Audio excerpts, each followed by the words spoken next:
y el tiempo mío, que hemos llegado temprano y vamos a empezar a la. Les agradezco que puedan estar aquí.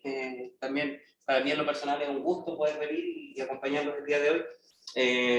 Me invitó Benjamín a través de Leandro a dar una charla con relación a los alcances de la realidad virtual, especialmente en el ámbito de la educación y salud. Y no me gusta mucho hablar de mí, pero creo que es relevante.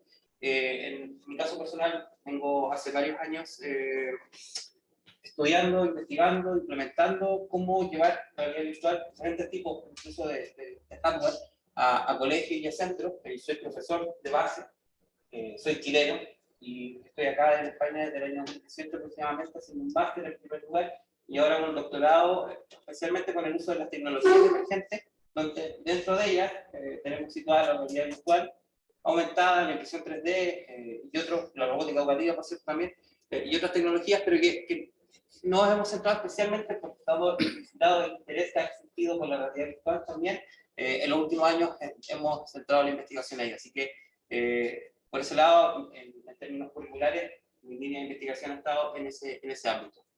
¿Bien? ¿Qué es lo que queremos ver hoy día? ¿Qué me gustaría transmitirles a ustedes también el día de hoy? Y es una charla abierta, por lo tanto, si tienen dudas o quieren interrumpir en cualquier momento, por mí, sin ningún problema. La idea es que sea lo más interactivo.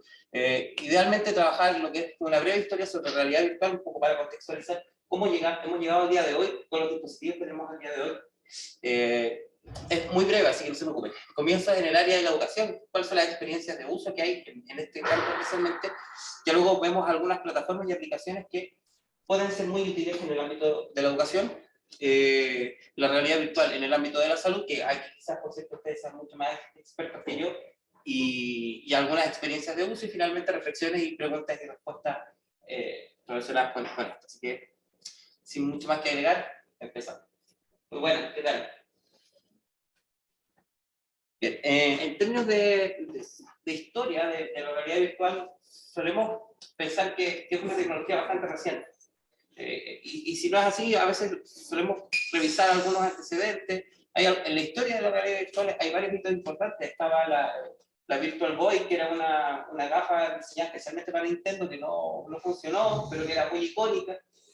Y junto con el Glove, el Power Glove, que también es un elemento muy icónico porque no servía absolutamente para nada, registraba movimiento, pero que la verdad que no fue muy útil, pero sí se convirtió en una pieza casi de colección. ¿Vale? Entonces, en términos de realidad virtual, podríamos situarnos en el año 65 con la mirada que tiene Ivan Sutherland. Él planteaba en un paper muy breve de 2 páginas, yo recojo una parte de ese paper: The ultimate display would of course be a room within which the computer can control the existence of matter.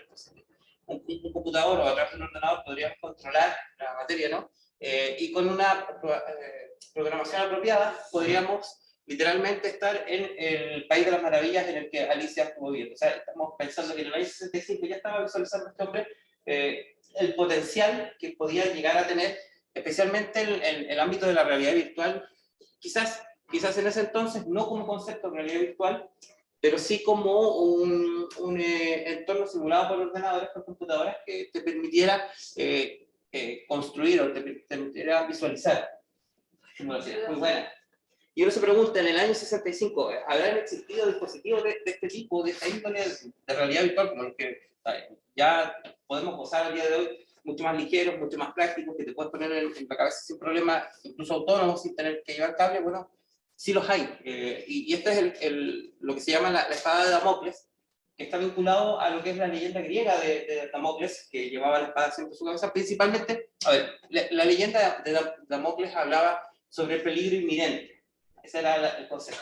En este caso, más allá del peligro inminente, apunta un poco a este soporte que tiene que llevar sobre la cabeza. Básicamente, esa es la asimilación que se hace. Pero voy a devolver los videos porque me interesa que veamos el video, porque lo que podemos ver acá, lo que actualmente al día de hoy, si tienen conciencia o conocen al menos realidad virtual, el sistema de pass-through que te permite ver a través con cámaras externas, bueno, es algo similar. O sea, lo que ve acá en el entorno, pero está agregando polígonos, está agregando elementos a un entorno que sigue siendo físico. Entonces, uno se pregunta, bueno, en el año 65, 66, que es este experimento, tenemos antecedentes, sí, por supuesto, pero la tecnología, indudablemente, que en ese entonces no estaba tan madura como para poder llegar a conseguir lo que hemos conseguido el día de hoy. Y ya luego sí que viene el hombre al que se le ha atribuido el concepto de realidad virtual y que se ha popularizado mucho con el concepto de desarrollo, principalmente porque fue uno de los primeros en desarrollar dispositivos, dispositivos de uso masivo. No sé si lo conocen a Jaron Lanier. Jaron Lanier es un norteamericano, de hecho nace en los años 60, o sea, más o menos generacionalmente entre Sutherland y Lanier hay un mundo de diferencia, entonces suele atribuirse a este hombre, y él planteaba en el libro Dawn of the New Everything, que se lo recomiendo muchísimo porque habla toda la historia de lo que tiene que ver con el desarrollo por parte de él, la empresa de él, cuando crearon VPL, que era la empresa de desarrollo de realidad virtual, planteaba dentro de estas interrogantes cuando era muy joven, you have to look at this. We'll be able to put each other in dreams using computers. Anything you can imagine is not just going to be in our heads anymore. Se planteaba esto de casi similar al mundo de la maravilla de Alicia, pero en este caso él planteaba el hecho de cierto de que podíamos tener un mundo simulado ya fuera de lo que fuesen los sueños, en un dispositivo en nuestras casas. Y este es el hombre, este es Jaron Lanier, y es curioso porque esto es del año 87, ya han pasado 20 años de lo que veíamos de Damocles, y él trabajó muy en paralelo con Zimmerman, Thomas Zimmerman, no sé si lo conocen a Thomas Zimmerman, que es muy icónico en el ámbito de Nintendo, que trabajó en el desarrollo de Nintendo, y de hecho fue junto con Lanier quienes crearon el guante de poder de Power Glove, que era capaz de registrar datos. Bueno, tuvo muchas más aplicaciones en el ámbito de la realidad virtual que en el ámbito de los videojuegos. De hecho, Nintendo luego separa esas vías de investigación y Lanier y Zimmerman se dedican exclusivamente al ámbito de la realidad virtual, ya pero por cuenta propia. Aquí ya vemos realidad virtual en el año 87.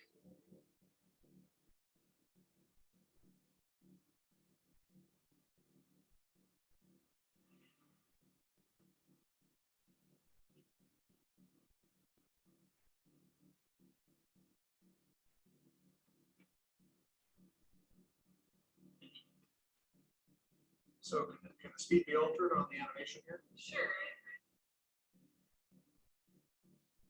Ya son los registros que se pueden llegar a obtener a través de estos dispositivos externos, lo que al día de hoy lo tenemos como un tanto, a través de los sensores que incorporan los visores, se hace a través del hand drive, de la misma cámara drive que hace humano. Tuvo una época muy importante durante los años 90 en la realidad virtual, mucho interés. Luego volvemos a lo mismo, o sea, al principio también la empresa de Lanier quiebra y luego el desarrollo no avanza mucho, pero sí que hubo mucho interés en esto, especialmente en el comienzo de esta época, quizás con la llegada del internet, con los computadores y todo el cambio que se fue por la otra vía, probablemente estos proyectos quedaron ahí en stand-by y no se siguieron desarrollando, entonces tuvieron como un letargo en términos de desarrollo de varios años, y ya no es hasta el 2000 y algo, que volvemos a retomar el desarrollo de realidad virtual ya con mucha más fuerza, y ya con lo que conocemos al día de hoy. Pero aquí ya hablamos del año 66, del año 87, y aquí sí ya esta era la breve historia que les quería contar sobre cómo tenemos la realidad virtual al día de hoy, y ya vamos al tema de la realidad virtual en el ámbito de la educación. Esta es una fotografía que hemos tomado con los chicos ahí en la Universidad de Granada, haciendo convocatorias para que nos acompañen a ir a los colegios y les ofrecemos algún tipo de aplicación, principalmente en el ámbito educativo. Bien. Esto quiero, antes de que se vea, quiero pausarlo porque a ver si lo pauso eso. No. So we're going to have an astrophysicist in the family. No sé si han visto este video. No. Estupendo, qué bueno. Lo que pasa es que la realidad virtual ha tenido mucho interés, especialmente en el último tiempo. Yo creo que sí conocen al señor Zuckerberg. Sí. No. Y que nos ha puesto en perspectiva, ¿vale? Cuando decide esto desde el metaverso y empieza a hablar y posiciona el metaverso desde el año 2021, junto con ello acarrea todo lo que tiene que ver con el desarrollo de realidad virtual. Entonces, ha habido un interés muy alto en el hecho de poder llevar la realidad virtual a distintos escenarios, principalmente intentando llevarlo al ámbito del metaverso, pero no necesariamente tiene que ser metaverso lo que es realidad virtual. ¿vale? Entonces ahí ha habido una cierta problemática de conceptualización, pero me interesa mucho porque, por ejemplo, desde Meta, desde la empresa de Zuckerberg, plantean esta visión de cómo podría ser la educación en el metaverso. Aquí yo lo veo más que metaverso, yo veo más que aplicaciones de realidad virtual directamente. ¿Te bajé volumen? Actually, I have to write this paper. Will you help me? Let's take a closer look. What part of the solar system are we talking about? Saturn. If you were taking astrophysics, you could study in the metaverse. Did you know the rings are made up of billions of icy particles? Really? Look at this.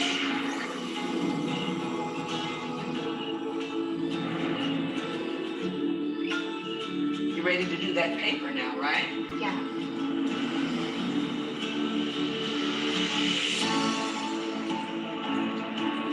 In the metaverse, you'll be able to teleport not just to any place, but any time as well. Ancient Rome. Imagine standing on the streets, hearing the sounds, visiting the markets, to get a sense of the rhythm of life over 2,000 years ago. Imagine learning how the forum was built by actually seeing the forum get built right in front of you. Todo, indudablemente que esto es netamente comercial, esto es casi como una producción. Si me preguntan a día de hoy, ¿tenemos este tipo de tecnología para poder desarrollar algo de estas características? No. ¿Estamos en vías de? Sí, probablemente sí. Porque entiendo que ayer sí con Leandro vieron algunas diferencias entre tipos de tecnología inmersiva, realidad virtual aumentada mixta, ¿no? Entonces aquí ya se ve ciertamente algo mucho más relacionado con lo de la realidad mixta, porque necesitas tener visión exterior para poder hacer todas estas interacciones que puedes hacer con los elementos digitales que van apareciendo, que no están ahí, pero que están en tu visor. Entonces es interesante porque la realidad virtual te aísla del mundo exterior, te genera una simulación que probablemente si quisiéramos viajar a una Roma antigua, sí lo podríamos hacer con un entorno simulado y sería muy interesante. Pero de ahí es más, a hacer las interacciones, por ejemplo, con los planetas que veíamos en el video, es algo más complejo de hacer. ¿Sí?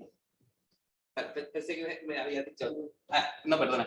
Entonces, esto como concepto es donde queremos llegar. Si hacemos también análisis de lo que se habla mucho de esto de metaverso y de cómo viene la educación, el concepto, siempre que se suele hablar, no me gusta mucho meterme en el metaverso cuando se habla de realidad virtual, pero creo que es interesante en la novela Ready Player One, que a lo mejor sí la conocen, que es la de Ernest Cline, que un poco visualiza la realidad virtual y cómo interactuaremos con ella dentro de varios años más. Esto es ciencia ficción plena y dura, pero se habla de las escuelas Ludus. Las escuelas Ludus son escuelas donde a ti te entregan una consola, un visor de realidad virtual y tú asistes a clases en estos entornos virtuales, ¿vale? Esa es la conceptualización de cómo se vería la educación en un futuro. ¿Que puedes ir a las escuelas físicas? Sí, lo puedes hacer, pero en el mismo libro se planteaba, ¿cierto?, que los personajes no iban a las escuelas físicas porque tenían la posibilidad de acceder desde sus casas, desde sus dispositivos, y la verdad que ahí entra también el dilema de sociedad, ¿no? Porque la vida, más allá de llevarse en la realidad real, se llevaba más en la realidad virtual, en tu alter ego, en tu personaje que llevaba en estos entornos. Entonces, sí que es cierto que había desarrollo en términos de educación, y es sumamente interesante porque un profesor en un entorno simulado, que pudiéramos entrar todos teniendo yo el control, podría decirnos, ya, vale, ahora que estamos aquí nos vamos a ir a Grecia y vamos a dar una vuelta por Grecia. Vale, que quiero ir a conocer el Louvre. Pongo un entorno simulado de luz y nos vamos todos a conocer y a dar una vuelta por el Louvre. O sea, en términos de percepción y de posibilidades son infinitas, son muchísimas. Pero todavía no tenemos esa capacidad técnica, de conectividad, de desarrollo, aún como para llegar a eso. ¿Que llegaremos? Yo creo que sí. Actualmente yo creo que sí. Bien, ahora cuando ya nos vamos aterrizamos este concepto y nos vamos a algunas experiencias que se han desarrollado, está la Immersive Education, que se desarrolla como estrategia en el año 2014, viene muy de la mano con HTC, que son desarrolladores más específicos del ámbito profesional. Nosotros estamos muy habituados a conocer principalmente las Oculus o las MetaQuest 2, porque eso es el producto más comercial. Pero en el ámbito de realidad virtual, HTC, HP han venido desarrollando dispositivos hace muchos años. Y especialmente HTC en el ámbito mucho más profesional. El tema es que los costos de ellos son todavía muy elevados. Un dispositivo HTC está sobre los 600 euros y adicionalmente hay que agregar una serie de sensores que te puede llegar a subir hasta los 1000 euros. Y HTC, si bien es cierto, tiene algunos dispositivos que son autónomos, la mayoría de sus dispositivos está pensado para trabajarse a través del ordenador, o sea que también necesitas un ordenador potente para que genere toda esa gráfica. Entonces son setups bastante costosos en términos para llevarlos a un colegio, por ejemplo. Sigue siendo una configuración algo difícil. Pero ¿qué es lo que ofrece? Y qué es lo que se plantea desde este proyecto Immersive Education, experiencias inmersivas que los estudiantes pueden realizar un viaje a la Luna. En el Apolo 11, de hecho, ellos ya hicieron esa virtualización de poder ir, recrear todo el viaje del Apolo, desde el discurso de Kennedy, subirse a la cápsula, hacer el alunizaje, visualizar. Todo es mucho más cinemático que interactivo, pero sigue siendo muy atractivo para los estudiantes. Nosotros hemos utilizado estos software y la verdad que para ellos es muy estimulante. ¿Vale? ¿Cuánto puede costar para en una aula de 16 niños, por ejemplo? Vale, y ahí es donde entramos al tema del ámbito práctico de la realidad virtual, porque está la posibilidad de hacer realidad virtual con móviles, que sería lo más económico, con estos visores que tú colocas el móvil y la gráfica la genera el móvil, pero es mucho de menor calidad, y por lo tanto en algún momento los chicos ya sienten o pasan a perder la atención. Es mucho más impresionante e impactante ponérselo con los visores después, que rondan los 400 euros, y lo que hemos hecho nosotros hemos intentado trabajar en parejas o en equipo, en grupos de 2 o 3, para un poco maximizar las gafas que tenemos a disposición. Afortunadamente, por ejemplo, nosotros ahora estamos con un proyecto y tenemos 9 visores que podemos llevar a los colegios, eso nos permite una cobertura de hasta 18 estudiantes por proyecto, porque trabajan en pareja. Pero con 4 visores y en equipos de 4 podrías llegar a tener 16 chicos, y es sumamente importante el tema de la visualización de lo que está haciendo el estudiante, porque si no se genera una ansiedad en los compañeros que no están viendo lo que ocurre, muy alta. Entonces, ¿cómo hemos sorteado esas dificultades con tablets? Con tablets hemos tenido que hacer mucha investigación, mucha aplicación de esa investigación para llegar con esas configuraciones, pero ha sido un poco hacer una red de internet privada o a través de una tarjeta SIM, alimentamos a todos los visores y tablets, los conectamos en línea y hacemos la proyección, que eso sí lo hace el visor. El visor te permite hacer una transmisión en vivo de lo que tú estás viendo, entonces los compañeros que están con el tablet ven lo que el compañero está con el visor que está haciendo. Entonces eso te permite un poco la conexión entre los que no están con el visor y los que sí están con el visor. Y luego intentamos cambiar en la medida que se puede, porque es difícil quitarle el visor a los chicos, que principalmente les interesa mucho. Ahora, en términos de edad, porque también es algo que siempre se suele preguntar, las Oculus, es curioso porque me ha tocado configurar muchas y en algunos momentos me parece que es desde los 13 años y luego me dice que es desde los 14. Tiene que ver mucho con las normativas vigentes de distintas partes. Por ejemplo, cuando nos han llegado visores que son americanas, ¿no? De Estados Unidos, ellos desde los 13 años no tienen problema, pero acá la normativa europea supone desde los 14 años. Entonces está esa disyuntiva. El por qué lo hemos averiguado, lo hemos intentado buscar principalmente. Al día de hoy entendemos que tiene que ver más con un tema ergonómico que un tema visual. Quizás siendo muy pequeños, 5 o 6 años, son muy pequeños aún como para poner el tema del visor, porque es más grande para ellos y también porque el ajuste pupilar y el ajuste de todo lo que conlleva la visión no está diseñado para ellos. La distancia entre pupilas, los ajustes de visión, entonces probablemente no enfoque bien y eso le genera más que una ayuda, quizás un daño a largo plazo, ¿vale? Pero con chicos de 12 años en adelante ya hemos tenido experiencia y eso va a funcionar realmente bien. Y aparte yo creo que también a los 12 años es una buena edad para poder empezar a utilizar estos dispositivos, porque antes básicamente se genera como un elemento estimulante, pero que no se logra vincular con el trabajo práctico. Un chico de 12 años, en la teoría, debiese tener la capacidad de trasladar lo que está haciendo como actividad hacia su aprendizaje. Ya luego se genera la plataforma Engage, que en el día de hoy sí funciona, que luego se las voy a mostrar un poquillo también, que es un espacio digital donde los estudiantes pueden ir y crear cosas en conjunto, digitalmente en espacio simulado. Entonces nos permite interactuar, que es lo más importante de esto. ¿Y cuáles son los beneficios? Hasta ahora hemos detectado, ¿cierto?, que los beneficios que ofrece, dentro de muchos beneficios que ofrece la realidad virtual, principalmente el aprendizaje experiencial, que vivan experiencias. Esas experiencias, ya sean simuladas o no, son experiencias que los sitúan en un entorno de aprendizaje que los motiva a aprender más. Siempre es muy importante incluir una ruta de aprendizaje dentro de la simulación, o sea, que lo que estamos simulando tenga una intención de...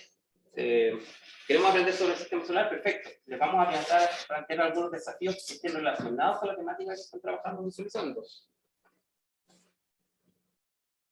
Bien. Otro de los beneficios, trabajo colaborativo, eso es lo que les mencionaba recién, ¿no? La primera fotografía de hace un par de semanas atrás en Granada con chicos que están trabajando en pareja.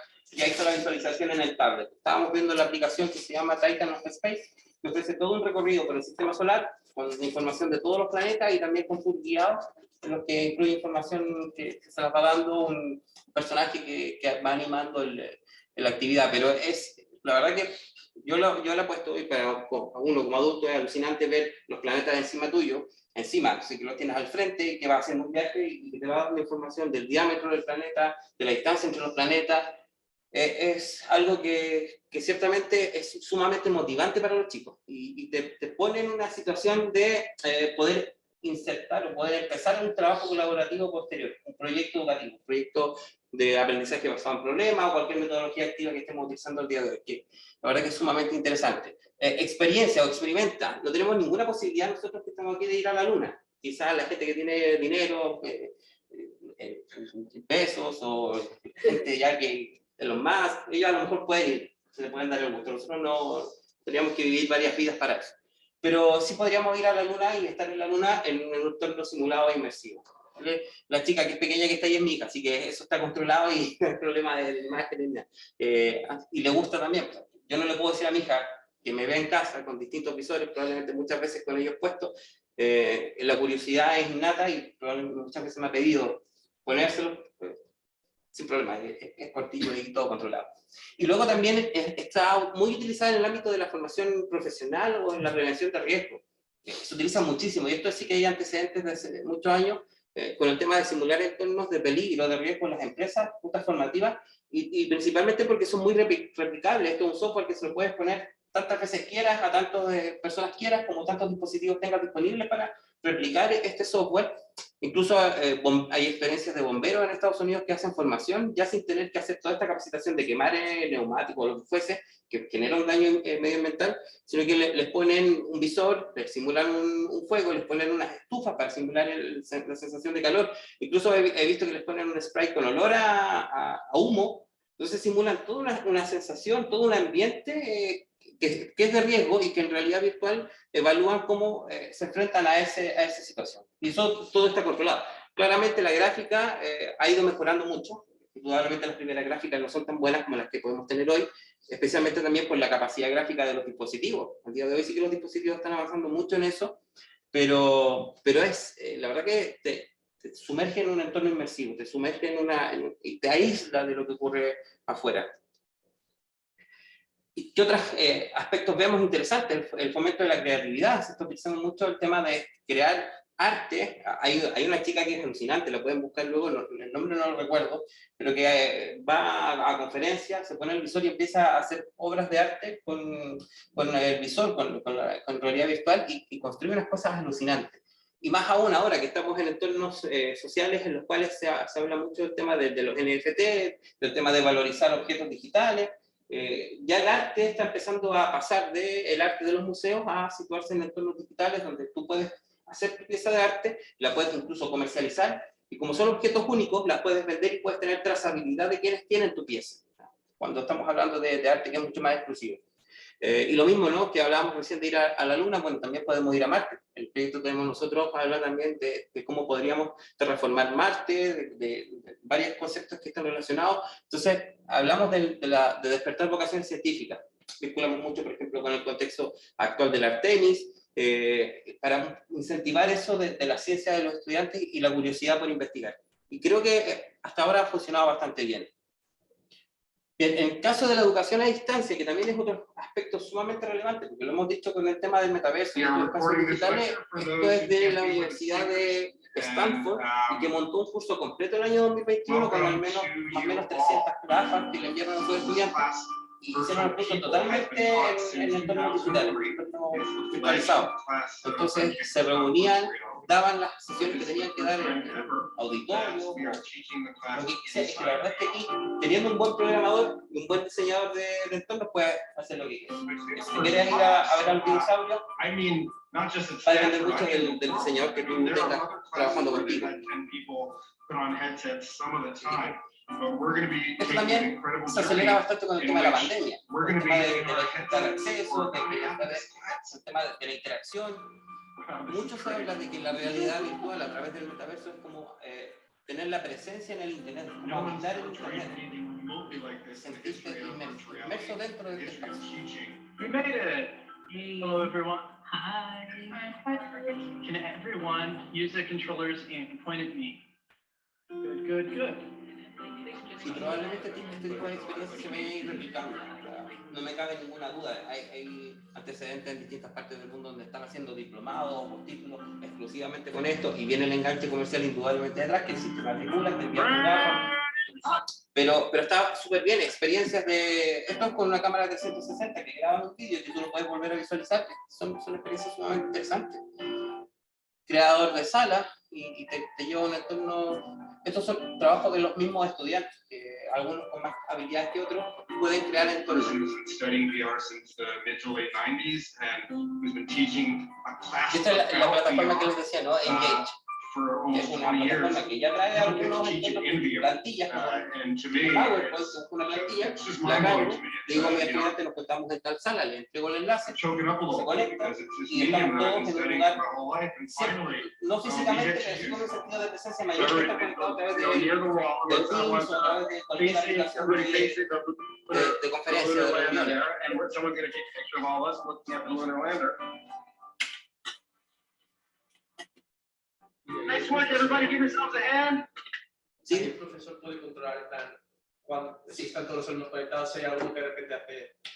eso no, eso ya no lo puedes controlar porque eso ya es parte de la física, ¿no? Porque no está físicamente en el lugar como para decirle, salvo que estuvieras en la misma sala con los estudiantes y que se estuvieran tirando el casco, sí.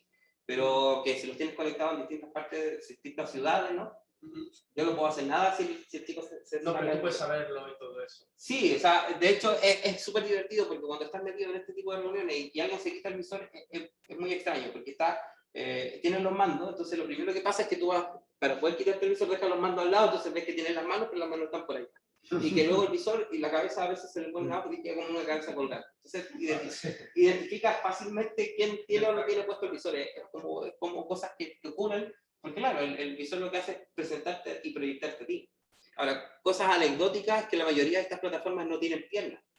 Y es curioso porque muchas veces se habla esto de poder proyectarte físicamente como un alter ego en un espacio digital y no tienen piernas precisamente porque les genera un lío a los desarrolladores tremendo. Porque el desarrollador, el visor trae un seguimiento de manos, trae un hand tracking por cámaras externas, pero también trae el seguimiento de los mandos. Entonces el seguimiento lo hace hasta cierta área, las piernas no las tiene cubiertas. Entonces en la medida que se te esté moviendo piernas en un entorno en el que solamente tiras las manos, se le van las piernas para arriba. Para un desarrollador eso ha sido quizás las cosas más complejas de resolver al día de hoy. Por ahí Meta lo que ha conseguido, que entiendo en el último tiempo, es que tú puedes visualizar a los otros con piernas, pero tú no te puedes ver a ti con piernas. Tu visor todavía no te llega a visualizar a ti. O sea, artificialmente, a través de modelos de inteligencia artificial, le ponen piernas a los demás. Eso es lo que hace en ese entorno. Y bueno, cuando hablamos de beneficios, aumenta la retención de aprendizaje, porque lo sitúa en un contexto de aprendizaje, mejor predisposición para aprender, porque principalmente se sienten muy motivados y se sienten implicados con el proceso. Y eso lo digo desde la experiencia propia, porque hemos utilizado realidad virtual para poder trabajar en el ámbito educativo. Ahora, que la realidad virtual reemplaza el proceso educativo, eso no va a ocurrir jamás. Tiene que ir de la mano con una ruta formativa que implique que el profesorado esté utilizando los recursos y la aplicación de esos recursos. Eso no se puede desconectar. Aparte que las experiencias no suelen ser mayores de 15 minutos. Una experiencia en realidad virtual es bien acotada, bien diseñada, pero no es tan extensa. Promueve la motivación por el aprendizaje, facilita el aprendizaje de conceptos abstractos, en matemáticas especialmente, con conceptos geométricos, está muy bien, y ya lo decía, ¿no? La reusabilidad de las actividades, todo lo que nosotros podamos generar, lo podemos reutilizar. ¿Cómo lo generamos? Es difícil, no es fácil, pero por ejemplo en CodeSpaces, que es una plataforma educativa, puedes crear entornos simulados, está súper bien, y a través de todo este proceso de investigación de qué podríamos generar nosotros, terminamos empezando a utilizarla y por ahí utilizándola tanto y averiguando y creando algunos tutoriales también me convertí en embajador de esa plataforma y ahí hay un código por si alguno de ustedes quiere probarla, ese código les da un mes de uso liberado de la plataforma. La plataforma es gratuita hasta cierto punto, como todas las plataformas educativas. Te deja utilizarlo, pero te deja varias opciones restringidas. Entonces, si quiero utilizar el total potencial, tengo que tener un modelo de suscripción. Básicamente así funcionan las plataformas educativas. Para poder utilizarlo hay que tener las Oculus, ¿no? La puedes utilizar, pero creo que te restringe a 1 o 2 escenas por persona, y la suscripción sí que te ofrece muchas cosas interesantes porque, por ejemplo, hay suscripciones que son por asiento. Un asiento significa un niño. Entonces hablas de, creo que vale 5,50 € el asiento. Una suscripción de 100 asientos ronda los 550 € anuales. Si a alguno le interesa, por ejemplo, entiendo que van a sacar ahora una oferta del 30% de descuento en el Cyber Monday. O sea, que si a alguien le interesa, nosotros, de hecho, tenemos que renovar en la universidad y vamos a aprovechar esa misma oferta para ahorrarnos unos buenos euros con el 30%. Es interesante porque tú puedes trabajar clases aquí. Tú creas una clase, le puedes decir al estudiante qué es lo que quiere, y no eres solamente tú quien tiene que crear contenido, sino que también le ofreces la posibilidad a ellos que creen contenido inmersivo. Y este contenido inmersivo es multiplataforma porque se basa en desarrollos web XR. Entonces trabajo en mi ordenador, trabajo en mi tablet y digo, vale, quiero ir a ver lo que creé, me pongo el visor, pongo la visualización dentro del visor. Es muy sencillo, entro al navegador, coloco la página, coloco el código y entro al espacio que está creado.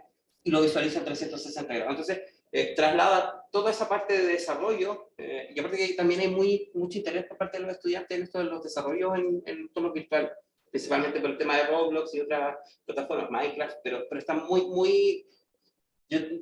nosotros solemos hacer en las primeras partes de los proyectos preguntarles qué les gustaría aprender, qué ellos visualizan dentro de los proyectos que podríamos hacer. Y hay gran interés en el tema del desarrollo, de programar, de todo esto, entonces, principalmente de los videojuegos. Así que esa es una plataforma que yo la recomiendo. Y en cuanto al tema de plataformas para reunirnos en espacios digitales, hay varias, ¿vale? Lo mismo, volvemos al sistema de suscripción. Por ejemplo, Frame te permite gratuitamente tener hasta 15 personas conectadas en un espacio. Está bastante bien. Para un curso o para tener un auditorio, está súper bien. Trae muchas plantillas, son personalizables. Por ejemplo, yo quisiera a esa plantilla ponerle el logo de Zen, que es el logo de Nilo. Me llevo a través de una imagen, le llaman assets, pongo un asset en la muralla, Zen. Y tengo la posibilidad incluso de dejarlo pegado a la muralla y ya luego podría hacer mi reunión o lo que quisiera en estos espacios. Quiero que mi espacio sea privado, por ejemplo.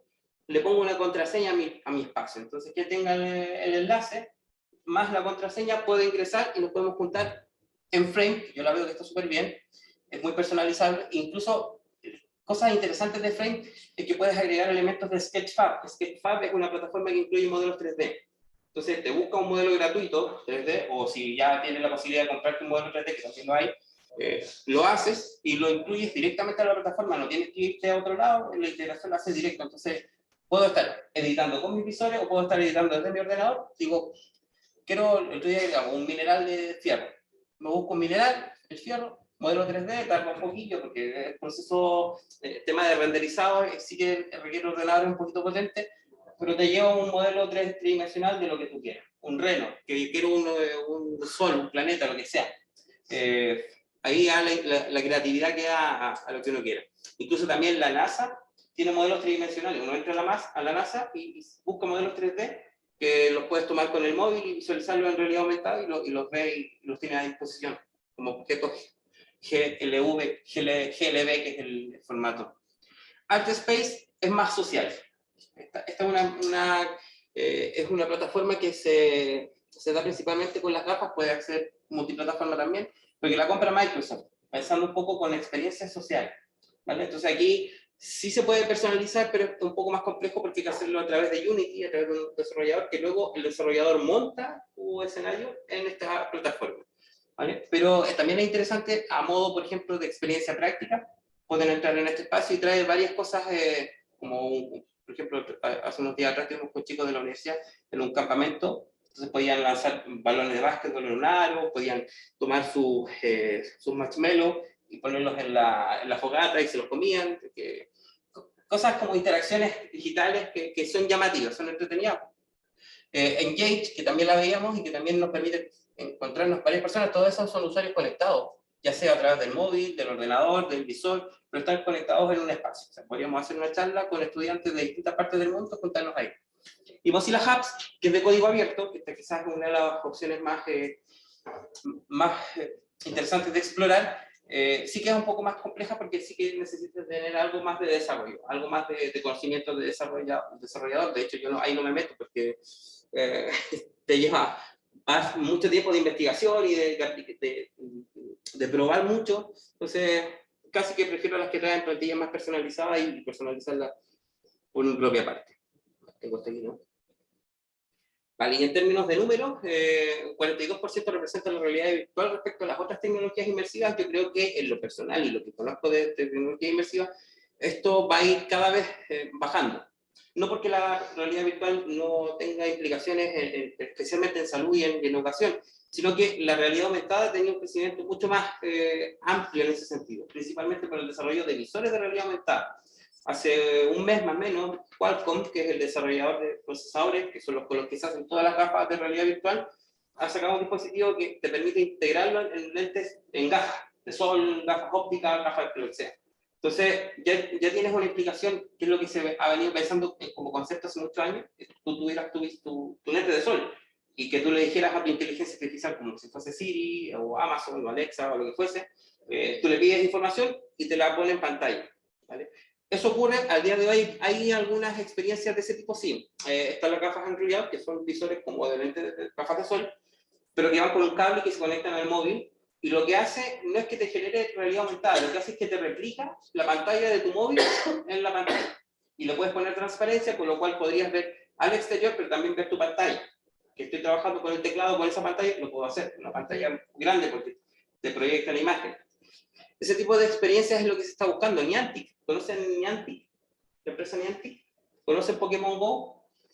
Ellos hicieron Pokémon Go, ¿vale? Entonces, desde que se instalaron con Pokémon Go, han venido virtualizando el planeta casi por completo. ¿Por qué? Porque a ellos les interesa en algún momento tener un dispositivo en el cual tú te pongas la gafa y que si vengo aquí al CEN, me salga información del CEN. Incluso también desde el ámbito mucho más comercial, que publicidades específicas.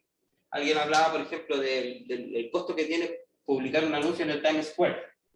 Decía, bueno, con esto tú puedes tener tu activador digital, y cada vez que estés en el Times Square, si tienes tu gafa que está con esa vinculación, te va a aparecer un anuncio directamente ahí. Pues ahí hay que ver hasta qué punto llegamos con las implicaciones éticas y normativas, ¿no? Pero son experiencias que son las que se están pensando. En términos educativos, por ejemplo, si me voy a la Torre Eiffel y quiero saber más cosas de la Torre Eiffel, que la tengo al frente, al lado aparecerán paneles informativos al costado y podría seguir investigando. Sí, básicamente es tener un ordenador en el visor, que me pudiera, conectado a la nube, me pudiera permitir acceder a información. Y 4,1 mil millones de dólares están destinados exclusivamente a la formación. Y aquí formación a todo lo que implica la palabra, porque en salud también hay mucha formación que se está haciendo con realidad virtual. ¿Y qué pasa con realidad virtual en salud? Pues yo les dije aquí, quizás ustedes son mucho más expertos que yo, pero sí que hay varias antecedentes interesantes. Por ejemplo, en pediatría hay usos de realidad virtual para disminuir la ansiedad o bajar el tema del dolor, controlar el tema, vuelvo a decir, la ansiedad, ¿no? En niños pequeños a la hora de ponerse una jeringa. Hay una experiencia brasileña, y ya luego la han venido replicando en varios estudios clínicos que han tenido buenos resultados. Te ponen un visor, y el visor te simula una situación en la que viene un hada y te pone un superpoder. Entonces, en el momento en que la persona te pone este superpoder aquí, como que te pone algo, te pone la vacuna. Entonces, estás haciendo una implicación entre lo físico y lo real, pero le estás quitando una carga de estrés al chico, al pequeño, porque no ve que viene esa jeringa que es la que genera el estrés. Rehabilitación kinesiológica, ¿no? Permite a los pacientes practicar actividades cotidianas y mejorar la recuperación funcional. En la medida que pueda generar un entorno simulado, puedo generar lo que yo quisiese hacer. Si quiero trabajar específicamente algún miembro del cuerpo, lo puedo hacer simulando un entorno y que esté guiado. El tema de la salud mental también, que se ha utilizado mucho, especialmente con el tratamiento de fobia, en entornos controlados, gente, por ejemplo, que tiene aracnofobia, se suele usar mucho ese ejemplo, y que puede interactuar con arañas que no están físicamente, pero que sí las ve, y tu cerebro te las juega porque cree que está ahí. Entonces, las primeras experiencias suelen ser algo un poco más complejas, pero con el tiempo ya luego logras sobrellevarlo. Y por eso que de ahí que se usan en temas de trastorno de ansiedad, miedo y otras fobias. Y sí que he visto también casos de uso con la tercera edad, para el acompañamiento, para el tema del desarrollo de la memoria, incluso hasta para la actividad física, simulando entornos en los que pueden salir a caminar y que te genera un entorno que no es el centro que está cerrado, sino que un entorno que visualizas que pudiera estar en la playa, que pudiera estar donde quisiera estar. ¿Vale? Y este es el que les decía de la vacuna.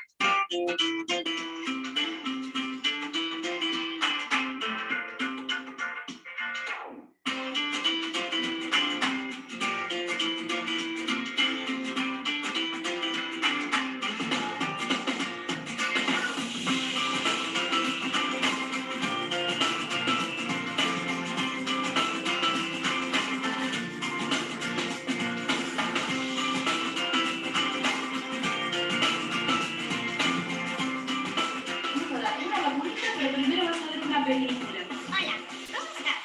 Mi nombre es Sushi. Sentirás una caricia fresca en tu brazo. ¿Listo? Siente el poder de los dragones en tu brazo. Respira profundo. Hazlo ahora.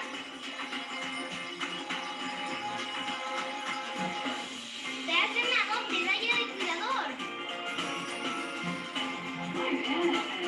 Lo voy a sacar, ¿sí? ¡La medalla de cuidador que vi! Era niño, se encontró una vacuna así, muy valiente. Yo, si hubiese tenido esto, quizá hubiese sido interesante.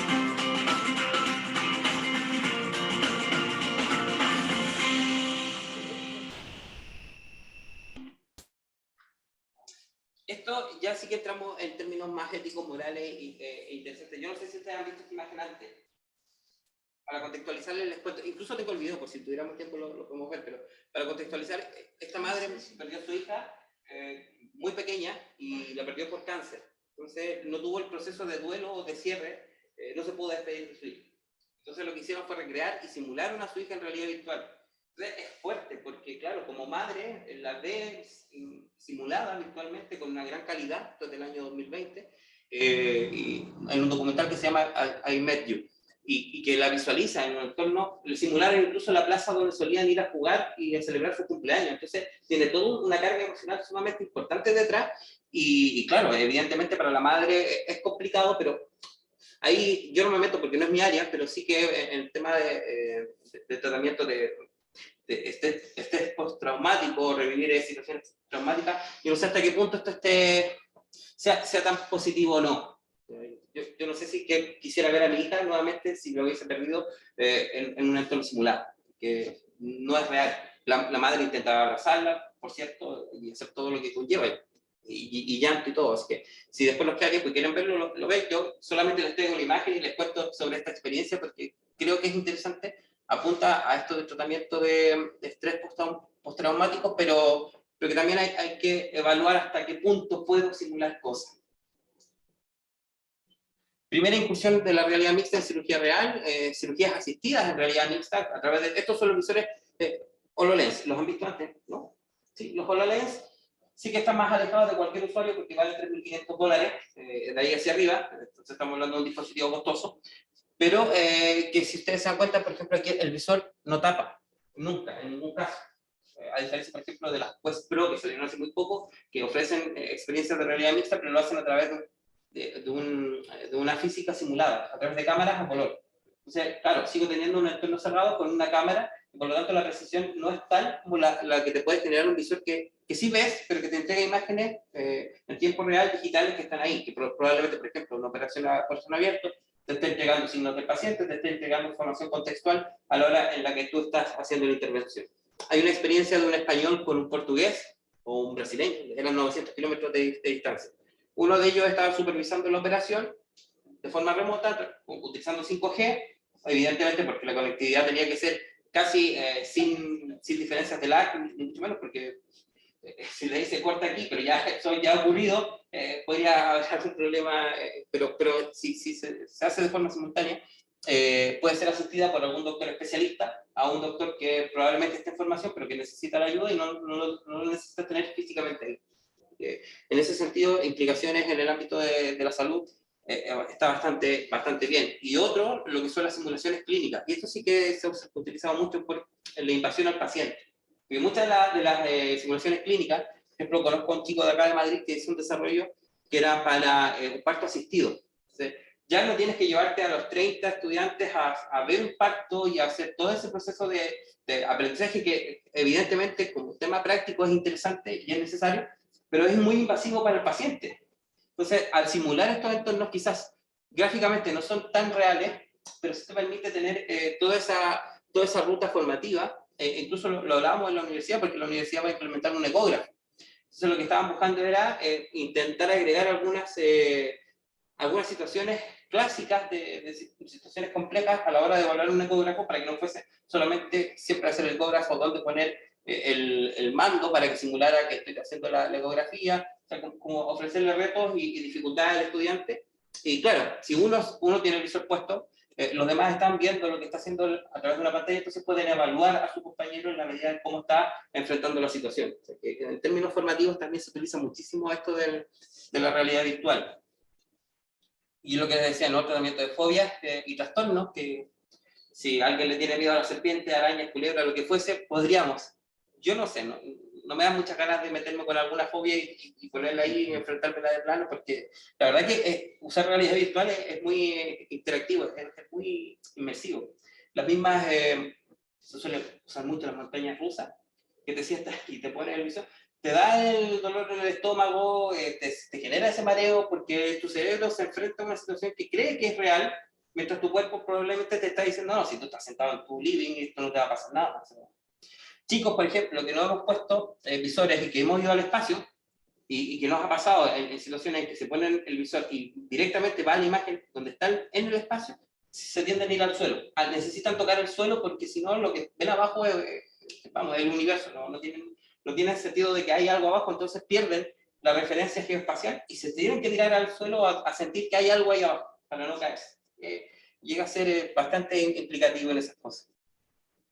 Y bienestar en la tercera edad, que les contaba, ¿no? Que podríamos trabajar en residencia, esto se hace en residencia, creo que esto incluso era de Granada Digital, que los llevaban a parques, que los llevaban a dar rutas, paseos, se ponían los visores y les generaban una mejor calidad de vida, bajaban los niveles de estrés, de ansiedad, de estar recluidos en un entorno que probablemente fuese mucho más cerrado, y te lo puedes llevar a hacer una meditación por yoga, hay aplicaciones para todo, para hacer tai chi, para lo que se te ocurra hay aplicaciones, entonces también están guiadas, están mediadas y ayudan muchísimo a reducir los niveles de estrés, especialmente en esta población. Y este es un video de algunas cosas que también se pueden ir haciendo en temas de la formación en términos de salud. Todo esto que me intentar replicar algo físico en el entorno virtual, idealmente lo más que enseñas a usted cómo utilizar los instrumentos.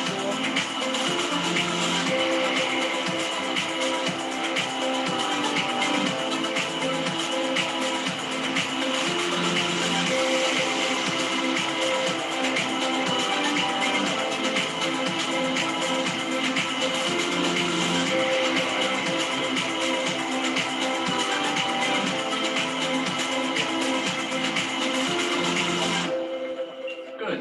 Place 4 more staples to close up the laceration. Hay muchas empresas en desarrollo, especialmente en el ámbito de la salud. Obviamente que esto tiene temas más costosos, probablemente los desarrollos de mejor calidad sean más costosos. Yo creo que son sumamente interesantes a la hora de lo que hemos dicho, ¿no? De simulaciones especialmente clínicas, porque te evitas tener que buscar pacientes o tener que estar invadiendo privacidades ajenas, le evitas estrés, tanto al estudiante que va a la práctica como al paciente. Y creo que con esto ya llegamos a la reflexión, y creo que he ido en el tiempo. Ya quedo a disposición de ustedes, espero que les haya gustado y intenté buscar lo que fuese más cercano a la necesidad de este curso, de esta formación, ¿no? Pero aquí quedo a disposición de ustedes. Quería preguntar en relación al vídeo que has puesto ahora, que salía un alumno ahí con un cuerpo humano quitando las distintas capas. Sí. Eso, ¿cómo se llama la aplicación?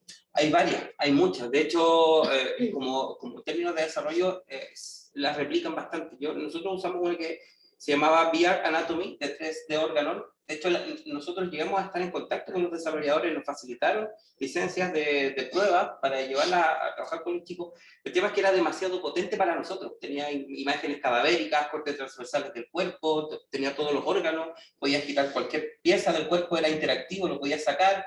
Era muy potente como para llevarlo a los chicos a ver aspectos del cuerpo humano. Probablemente sí, cosas muy básicas sí nos interesaban, pero para aplicaciones del ámbito de estudiantes del área de la salud en particular, estaban potentísimas. Digo, 3D Organon es una de ellas, VR Anatomy, pero hay varias, incluso hay algunas que son gratuitas, de menor calidad probablemente, pero que están muy bien en términos de visualización.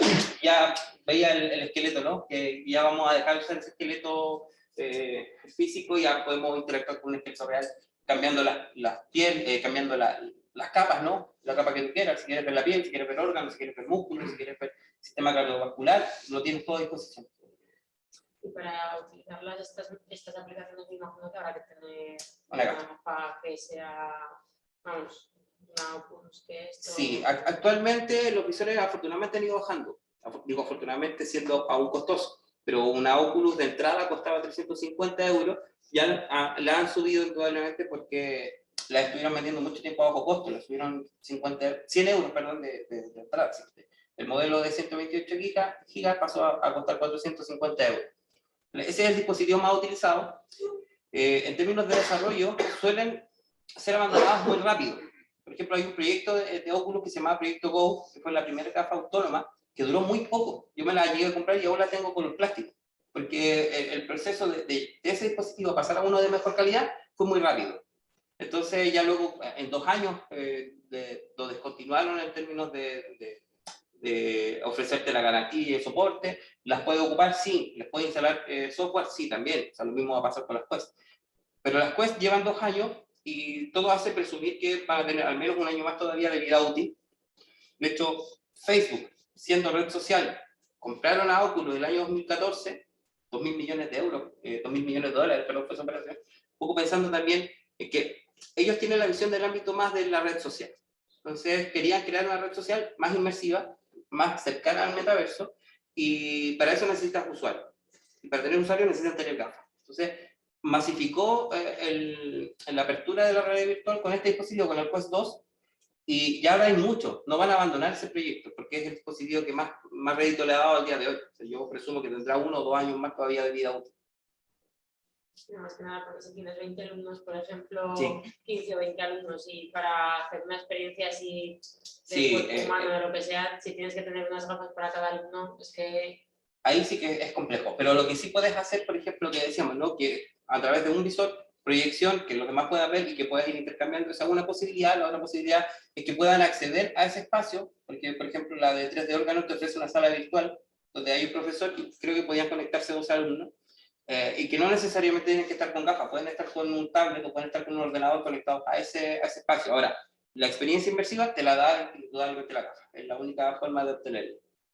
Sí, porque además no puedes interaccionar, sino quitando, ni poniendo, ni... Exacto. O sea, con un ordenador sí que puedes, como si fuese un videojuego, te puedes mover, puedes tomar objetos, puedes hacer cosas, pero la experiencia no es la misma. Sigues estando físicamente en otro sitio. Con el visor te traslada. Una experiencia de verdad que merece mucho la pena. Yo, por ejemplo, he visto que se usa para la realidad virtual para anticipar a niños con autismo, para llevar al dentista, Sí. para que sepan lo que es la situación y demás. Aunque sean pequeñitos, ¿qué tal? Yo creo, a ver, como digo, desde la experiencia personal de mi hija, que me lo he pedido por temas de juegos, de juegos principalmente uno que tiene que cortar con láser, unos cubos que probablemente lo conozcan, que se llama Beat Saber. Entonces sí que se lo ha puesto y yo le he puesto la proyección en la pantalla, entonces sí que la estoy orientando y sí juega a un nivel mucho más lento, le bajamos la velocidad al juego y le llama la atención y esa experiencia la tiene. Para un niño pequeño yo creo que también una experiencia breve, la misma gafa que estaban utilizando aquí, que era la Oculus Go, era una gafa más pequeña, entonces estaba como muy precisa para niños pequeños. Quizás la Quest es un poco más grande y la sujeción no es tan pensada en pequeño, entonces probablemente les quede más suelta, pero hemos tenido experiencia. Nosotros estuvimos en Granada en algún momento en una feria abierta a la comunidad, donde pasaba gente, y como era del ámbito científico, teníamos algunas aplicaciones científicas, pero que niños pequeños también querían pasar, y en algunos casos sí se la podían poner, en otros casos no, porque el seguimiento no les daba, estaba muy abajo que no les daba el seguimiento. Pero sí se las pueden poner como experiencia previa. No he visto problemas en ese sentido hasta ahora. Lo que les decía hace un momento atrás, no he encontrado estudios que indiquen, por ejemplo, que el usar gafas en niños pequeños genera algún tema de trastorno o algún tema de dificultad de la vista o algo así. Lo que sí he encontrado que tiene que ver más con el aspecto ergonómico. No te vale construir una gafa pensando en un cráneo más pequeño, porque esa gafa no te va a servir para una persona más grande. O sea, como empresa a mí me interesa más construir para quien tiene el poder adquisitivo, ¿sabes? O una persona más adulta. ¿Preguntas? Lo que necesiten. Dime. En el área educativa, ¿cómo lleváis el tema de la adaptación del alumnado? Porque yo doy clase en la universidad y yo me imagino a mis alumnos de segundo de carrera que les llevo las gafas y hasta la tercera clase no se coscan de lo que están viendo a través de las gafas y están más en oh, qué guay, no sé qué. Entonces, no sé cómo es ese periodo de adaptación. Sí, idealmente con un proyecto. A ver, nosotros, de hecho, actualmente llevamos como en la cuarta sesión de un proyecto de 12 sesiones que implica el uso de visores y estamos jugando este Titan Face Face. Sí que es cierto que es con chicos más pequeños y que es más difícil aún, porque cada vez que voy a la sesión, lo que más interesa es la gafa, más allá de cualquier actividad que tengamos pensado hacer. Hemos incluido algunos experimentos, pero es casi como, llego y ahí la gafa, ¿dónde está? Y esa es la primera necesidad, pero creo que con el pasar de las sesiones ya lo van asimilando de mejor forma, entienden cuando hay que quitarse la gafa para pasar a hacer actividades físicas y lo hacen bastante, lo llevan bastante mejor. Ahora, con los estudiantes universitarios sí hemos tenido experiencia, de hecho ahora en diciembre tenemos alrededor de 6 seminarios con distintos estudiantes de distintos grupos y les planteamos una actividad muy similar a la que les llevamos a los chicos en los colegios, que a través del Titan, que te permite ver el sistema solar, luego lo llevamos a evaluar las distancias reales o tamaños escalares reales de la distancia entre, por ejemplo, la Luna y la Tierra. Cuando, bueno, un poco para entrar en la temática, ¿no? Cuando la vemos en los planos o los mapas, están muy cerca, pero eso es inviable, porque si lo lleváramos a escalas de tamaño, quedan muy lejas, no la puedes poner en una imagen, y si lo lleváramos a imagen de espacio o de distancia, serían tan pequeños que no los podríamos ver. Entonces, se utiliza el modelo representativo, que no es el modelo escalar, pero claro, a los chicos eso no lo logran entender. Un adulto sí, pero el pequeño no te entiende que, por ejemplo, para el pequeño la luna está al lado, está muy cerca. ¿No? Tú le preguntas cuánto te demora llegar a la luna, un par de horas. Y ya luego cuando vemos las distancias, claro, asimilas que son 3-4 días de viaje, que no es una tarea fácil. Ya luego cuando les planteamos el reto de ir a Marte, también tenéis que hacer investigación. O sea, Marte no está constantemente a la misma distancia de la Tierra, o sea, va a depender del momento puntual. O sea, puede tener una distancia mínima y una distancia máxima. Son experiencias que nosotros a través de eso jugamos con ellos. Pero se da bien, lo asumen bien. Y se les da bastante bien el uso de los visores en realidad.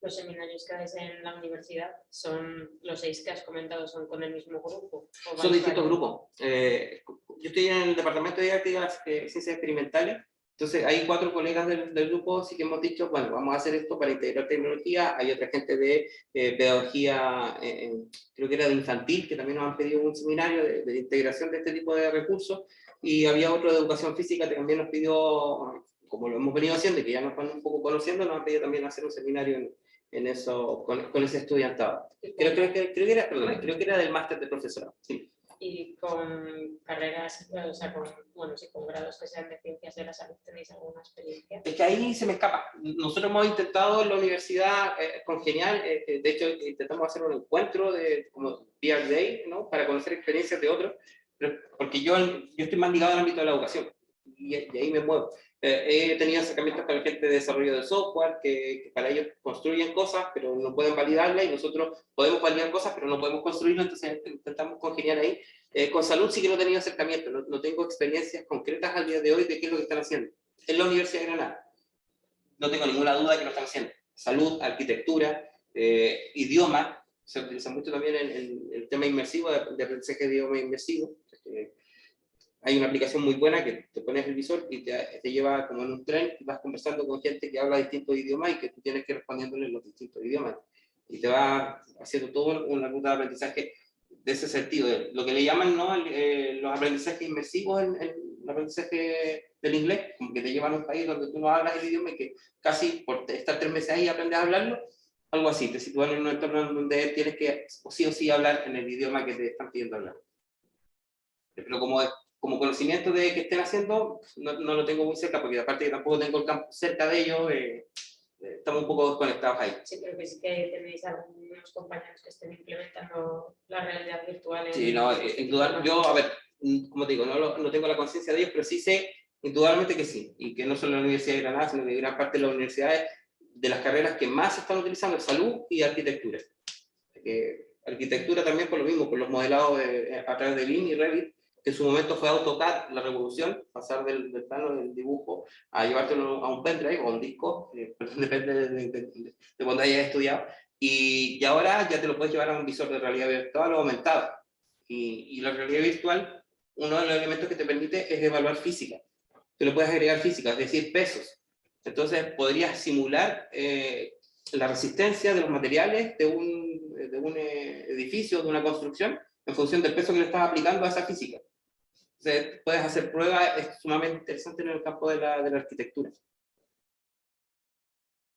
Y esto guardaría relación con, por ejemplo, lo que vimos ayer de la aplicación vuestra, del programa vuestro, que tenía que coger, por ejemplo, las frutas, y yo, por ejemplo, cojo manzanas, pero no sé quién coge una sandía, y tenía que hacer distinta fuerza. ¿Eso lo habéis calculado en el sentido de, para coger esto, el paciente va a tener que hacer X fuerza? O sea, no sé, cómo meterle a ese elemento una fuerza determinada para que el paciente a la hora de cogerlo tenga que implementar más fuerza que si coge 1 kilo de arroz. Sí, eso se programa. La física de los objetos y la interacción con tu mano va programado de acuerdo a lo que el programador realice o que uno como clínico te En pueda... función de la actividad que tú elijas, el paciente va a tener que hacer más fuerza para mover esa manzana virtual o esa, lo que sea. Hay una aplicación muy interesante que la usamos porque es muy ilustrativa, que es muy divertida. Se llama Hand Physics Lab. El laboratorio, lo has visto, ¿no? Y en ese Hand Physics Lab puedes tomar manzanas, puedes tomar objetos, incluso hay un punto en que trabaja con las manos, con el hand tracking, y lo que hace el hand tracking es que te pone los dedos flossy, que se llama, o sea, flojo. Entonces como que tú ves tus manos, pero como que si tuvieran quebrado tus dedos, no puedes coger objetos. O sea, aunque los tomes, pareciera ser que tuvieras tus dedos mal. Te ponen varios cubos de 50 gramos, de 100 gramos, de 2 kilos, de 10 kilos, y claro, los pequeños los puedes coger sin problema, pero el de 10 kilos ya ni siquiera los puedes, 20 kilos, perdón, no los puedes coger con las 2 manos, porque es muy pesado. No, la física que tiene ese objeto virtual no la puedes coger. Ahora, lo puedo llevar eso a la práctica, porque en realidad virtual y en la simulación sí comprendo que eso es más pesado que no lo puedo coger, pero físicamente no lo siento. Hay dispositivos hápticos, hay guantes que te permiten esa interacción, o sea, que si el objeto pesa, cuando te pones el guante sientes esa presión o sientes esa fuerza que estás generando con la interacción del objeto. Y ya dispositivos hápticos hay varios, va a depender también del desarrollo, pero yo les recomendaría mucho, encarecidamente, que vieran la película Ready Player One, no sé si la han visto, pero si la pueden ver, es sumamente ilustrativa, porque trae también el tema sí que es cierto que está muy ligada al tema del videojuego, del ámbito social, pero trae, por ejemplo, los trajes hápticos, que si tú sientes un golpe en el entorno virtual, te lo dan en el entorno físico, vamos, en la interacción, y un poco pensando, yo siempre he pensado que en la ciencia ficción o las películas nos posicionan o nos determinan qué es lo que queremos conseguir, que nos van guiando hacia dónde vamos a llegar. Entonces creo que Ready Player One sigue siendo súper ilustrativa en ese sentido de cómo la realidad virtual se podría posicionar. Ahora, evidentemente que implica muchas cosas éticas y morales que probablemente haya que ponderar y evaluar. O sea, por ejemplo, la gente caminando por las calles con visores al día de hoy es muy diario, pero en esas películas sí que ocurre. ¿Sí? Y no sé. Como ustedes gusten. Por supuesto que el peso a través de los guantes. El guante te ejerce presión. Yo no tenía la posibilidad aún de tomar objetos, no te podría decir en la práctica cómo funciona o cómo se siente, pero sí que hay una respuesta respecto a la interacción que tú haces en el entorno digital en función del objeto o del componente áptico que tengas disponible. Que si hay una cosa sobre la mesa, por ejemplo, hay una aplicación de tenis de mesa, donde yo puedo jugar y si pongo la paleta, siento que la paleta no atraviesa la mesa, como que se deja sobre la mesa, pero si yo en la vida real la suelto, esa paleta va a caer. Entonces, no la siento físicamente que queda ahí, pero sí virtualmente veo que no puedo bajar la mesa con la paleta. Para tener un dispositivo que me permita sentir eso, evidentemente voy a sentir que hay presión ahí que no la puedo bajar más. Un poco eso es lo que hace, estimular. Yo he tenido algunas experiencias de eso, he utilizado unos guantes que son de Neurodigital, una empresa española de hecho, que te genera vibración en los dedos. Entonces, no te genera una resistencia, pero sí te cierra el feedback. En el fondo, sí. Tú tocas algo y sientes una vibración en los dedos.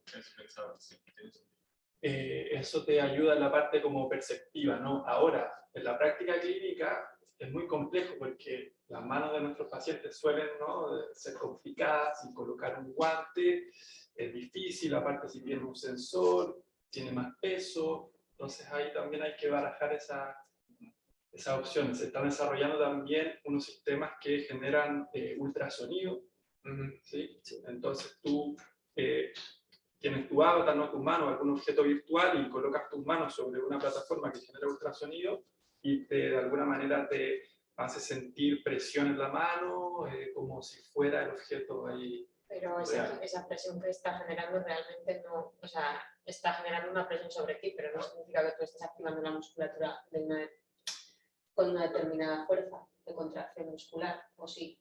Determina también eso, es decir, es lo mismo que si yo estuviera levantando una pesa de 1 kilo o de 5 kilos. No, jamás va a ser lo mismo, porque si es lo mismo, sí. Tú le pones la pesa de 10 kilos al paciente y le dices, es que interaccionas de forma más real con el objeto, pero sí. A nivel de trabajo de fuerza todavía no se podría hacer. Yo lo veo como algo que tú podrías combinar o agregar sensorialmente, ¿no? Y tu cerebro de alguna manera se lo cree. Entonces, independiente de que no estés levantando los 10 kilos, algo va a ocurrir ahí sensorialmente de tu parte perceptiva que te puede ayudar al sistema a activarse más para que el cerebro... Más ajustes posturales anticipatorios o lo que sea. Sí. Más en ese sentido. En cualquier caso, si se quiere trabajar la parte perceptiva de manera sencilla, bueno, nosotros lo hemos estado haciendo con estimulación eléctrica, con un estimulador eléctrico que se puede comprar en el Lidl o un estimulador eléctrico con un trigger, mientras yo lo he probado con pacientes y a ver, se puede mejorar, pero se puede hacer de manera sencilla, y es que mientras el paciente está con las gafas haciendo una actividad X y nosotros podamos ver paralelamente en una pantalla aquello que está viendo la persona, cuando la persona pues vaya a abrir la mano, por ejemplo, y no tenga la capacidad de abrirla completamente por una patología X, nosotros podamos, mediante un trigger, estimular esa musculatura externamente a tiempo real, y en ese momento la percepción del paciente mejora, porque la estimulación eléctrica no solo genera una estimulación eferente, activadora de segundas fotoneuronas, que genera una contracción,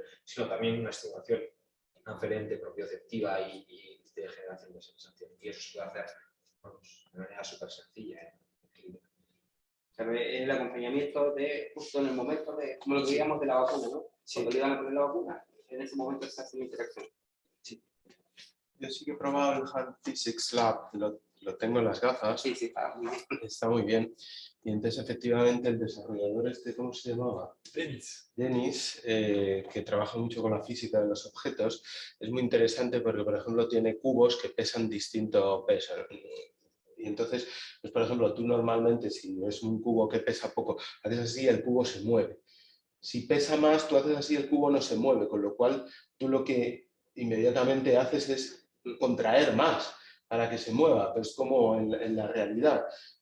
Te pongo una pesa, muchas veces las pesas, por ejemplo, se diferencian del tamaño, ¿no? Entonces, claro, tú en cuanto ves un tamaño más grande, ya tu cerebro dice, ostras, pues esto es que pesa más, tengo que hacer más fuerza.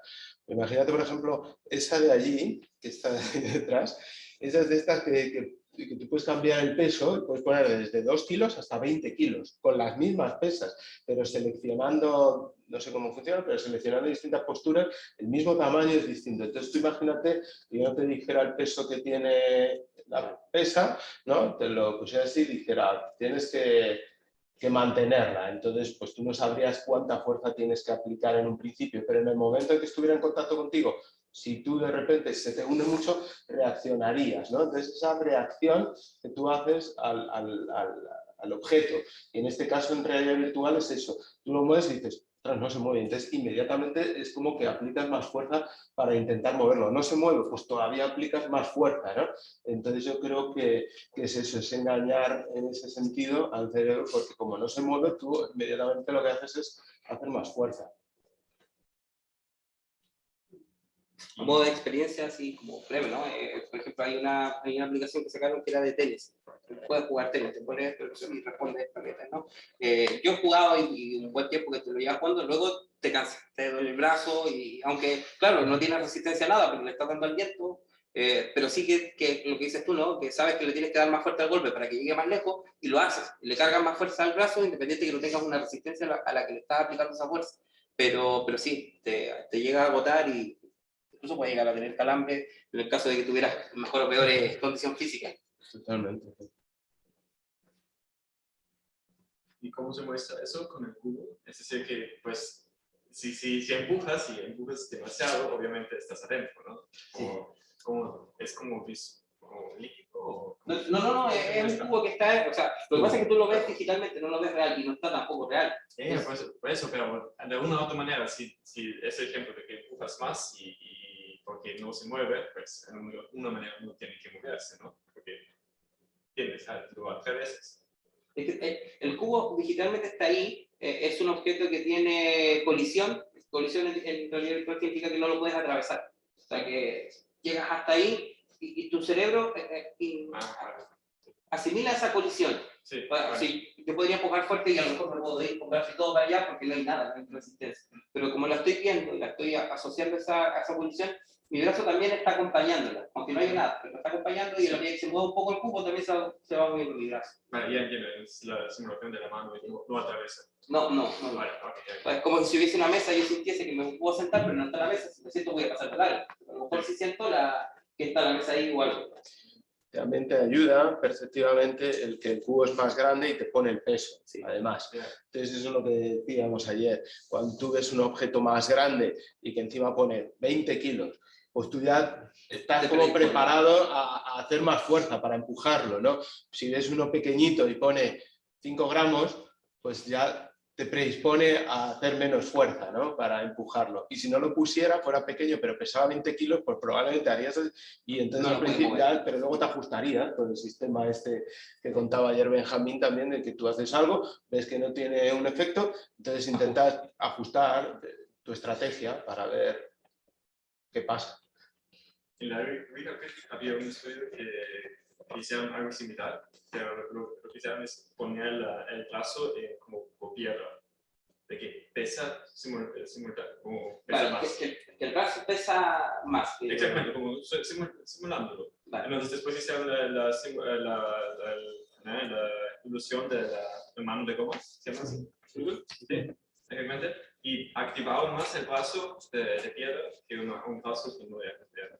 Sí, para retirar la mano. El tema del cerebro que pusieron también respecto a la visualización que decía, perdóname, José. Hay una experiencia que está en internet y probablemente la han visto, pero que simula, por ejemplo, hay una persona que le ponen un brazo que no es su brazo, con un guante, y le ponen en un lado su mano y en el otro lado el guante, y cuando le van a dar el golpe en la mano que tiene el guante, que no es su mano, creo que es un objeto que está ahí, él tiene su mano atrás, pero pareciera ser que tuviera la mano. Él quita su brazo instintivamente o incluso en algunos casos llegan a gritar porque asimilan como que si fuese su brazo. Un poco a ese punto también, a cómo el cerebro procesa toda esa imagen, todos esos datos que recibe. Y cuando estamos hablando de simulaciones que son muy realistas, que sí que te da juego y que te produce ciertas sensaciones en el cuerpo y respuestas a esos estímulos. Tenemos la última, por favor. Que con respecto a esto que estabais hablando de lo de empujar, y cuanto más peso tienes que hacer más fuerza, digamos que claro, llega un punto que si hay mucho peso llega a haber un poco contradicción entre lo que estás viendo, ¿no?, y la fuerza que ejerces, ¿no? Entonces no llegará a un punto en el que digamos que sea menos inmersivo, si es demasiado pesado. Exacto. Sí, indudablemente. O sea, lo de la inmersividad tiene que ver también mucho con la construcción del escenario y cómo ese escenario simula la realidad, pero si ese escenario deja de simular la realidad en distintos elementos, vas perdiendo cada vez más esa inmersión. O sea, tu cerebro es como Matrix, no sé si conocen Matrix, ¿no? Para llevarlo al punto, pero es como si tu cerebro entiende que lo están engañando, detecta que lo están engañando, de cierta forma ya deja de vincularse con lo que está haciendo. Si dentro de esta simulación agregamos cosas que son totalmente impensables, como que si tirara mi brazo muy lejos y cosas de esa índole, ya deja mi cerebro de procesar esa realidad, ya no hay una vinculación con el ámbito real. Entonces deja de ser inmersivo también. Pues nada, muchas gracias. Nada, muchísimas